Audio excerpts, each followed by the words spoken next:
My partner and I have been in a relationship for 5 years, living together for 4. Recently my partner came home having had a short meeting with a financial advisor and was really eager to talk about our financial future WRT savings goals, life plans, timelines for saving up a deposit for a house, etc.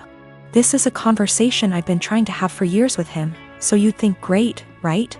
I should be really happy we're finally there. But I'm not.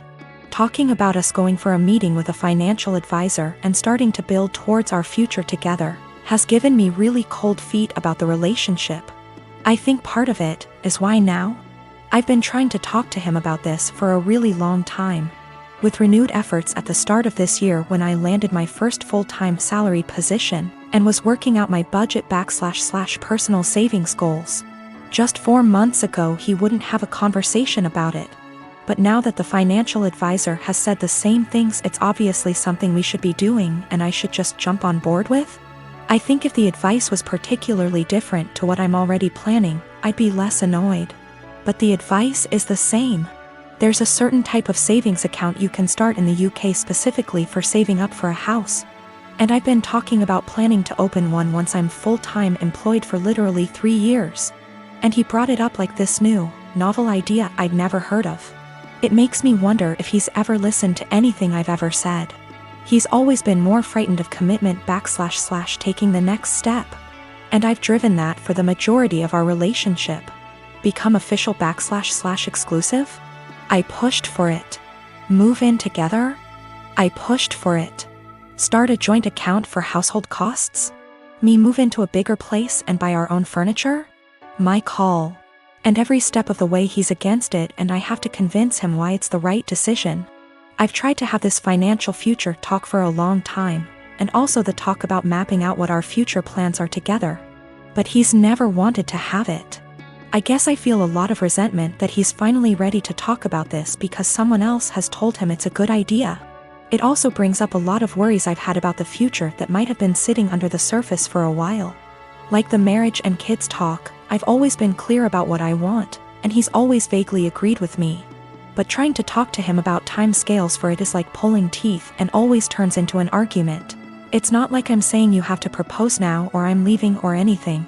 It's literally just stuff like, ideally I'd like to be thinking about engagement and buying a house by 28 and married looking to have kids by 30. So he's literally got like half a decade. But we can't have that conversation because he shuts down / gets annoyed / feels pressured. And I have no idea what he wants from the future because he won't tell me.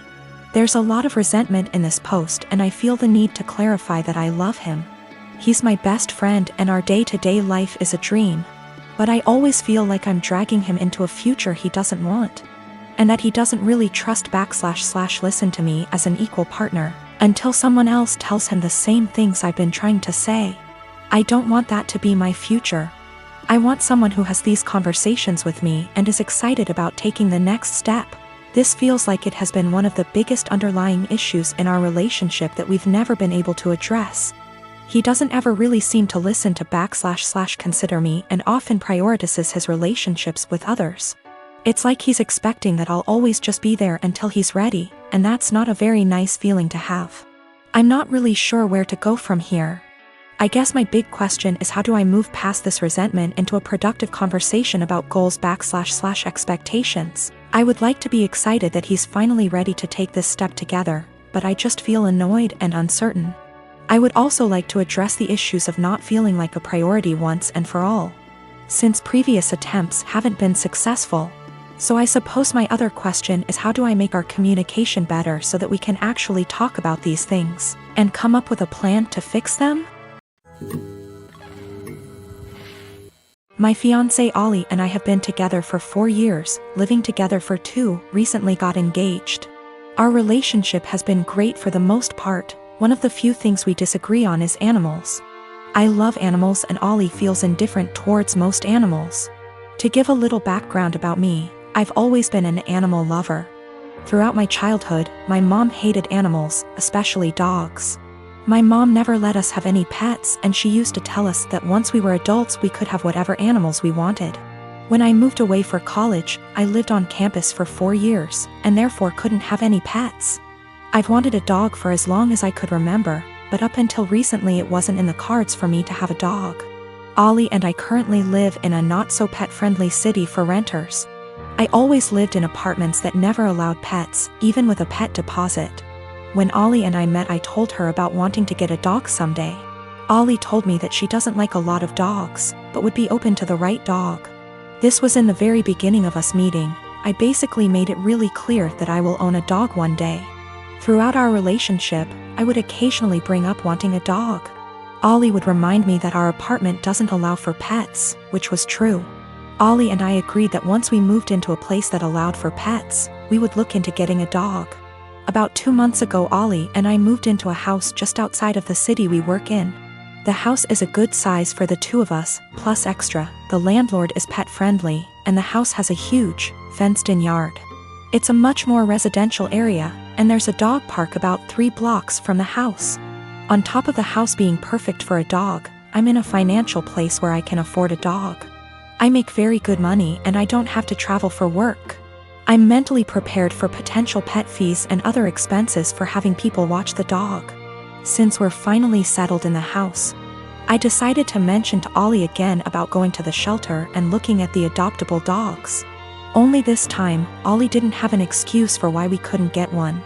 After a few weak excuses, sometimes we go away, Ollie broke down and told me that she doesn't want a dog.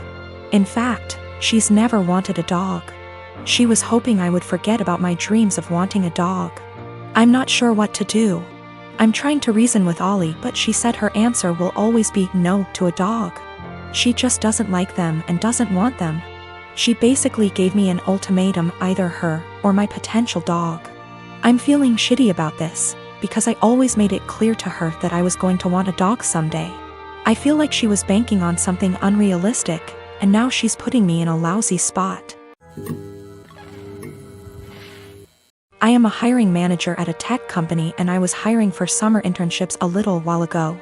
We had a guy, about 19 years old, applying for a summer internship between his freshman and sophomore years of college. It was a virtual interview over Zoom because of COVID. A minute or two in, when I was introducing myself, his mom came in and introduced herself and started talking about her son's work ethic. I thought it was a little strange. I said something polite about wanting to hear from him. She just didn't get the hint and kept coming into camera frame during the interview and interrupting her son to answer questions for him. I asked a few technical questions which he seemed to answer well and then cut the interview fairly short.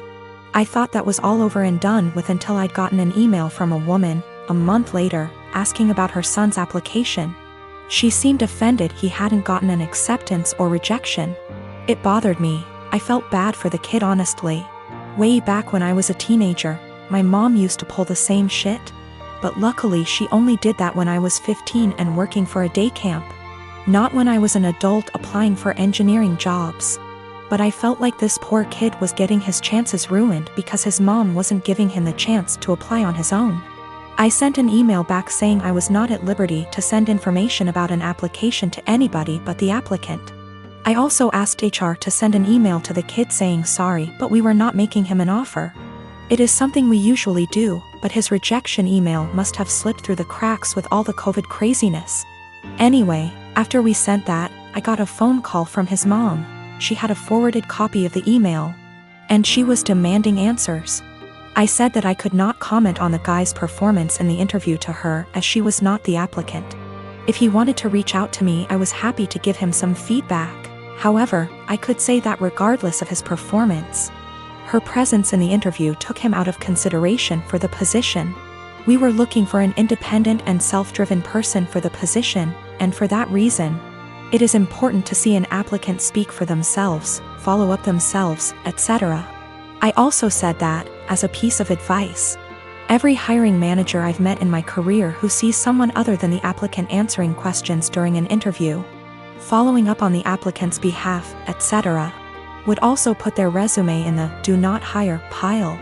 Since, while the applicant may be skilled and motivated, they need the ability to demonstrate those traits themselves. She blew up at me over that, kinda cussing me out to the point where I hung up.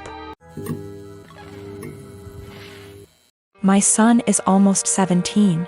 This Christmas we bought him an expensive computer gaming chair, as he plays a lot of online multiplayer shooters. My son has some anger issues, which he's currently in therapy for, and these shooters tend to bring out his temper more than normal. However, for the past few months he's been keeping it together well, so I figured the chair might be a fair present. I was wrong, because the day after Christmas he was gaming, started to have bad luck. He was losing his patience. This culminated in him screaming insults and then picking up his chair and slamming it into the ground, breaking the back of it. After talking him down, we had a very serious conversation about him no longer being allowed to play multiplayer games while under my roof until his therapist feels comfortable with his progress, talked about coping mechanisms, etc. However, I made it very clear this was unacceptable and he would be grounded. We've had these heart-to-hearts many times, so it's not like every time he has an outburst I'm making light of it. It's a serious issue and treated like such. However, when he came to me later that day and told me he'd like me to replace the chair because it was a gift, he really liked it and it would only be fair, the frustration, disbelief and disappointment in his behavior boiled over and I started laughing hysterically. As in a full laughing fit, barely able to breathe or talk. The more he'd plead his case, the harder I'd laugh.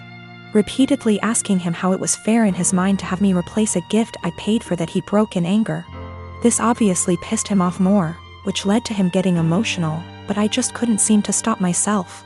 I tried walking out of the room and asking him to drop it, but every time he'd say, "But I need a chair," or "What am I supposed to do now?" I'd laugh again. I tried explaining that I'm not laughing at his feelings. I'm laughing at how absurd it is for him as a teenager to expect me to replace he can't be bothered to treat with respect, and then whine about it when he broke it. He's still pissed about it, and feels slighted. I feel bad for laughing, and honestly wonder if I had some sort of mini stress break myself. Because it's never happened before and I couldn't seem to stop. But at the same time, I stand by the fact that his request was ridiculous enough to make most people want to laugh.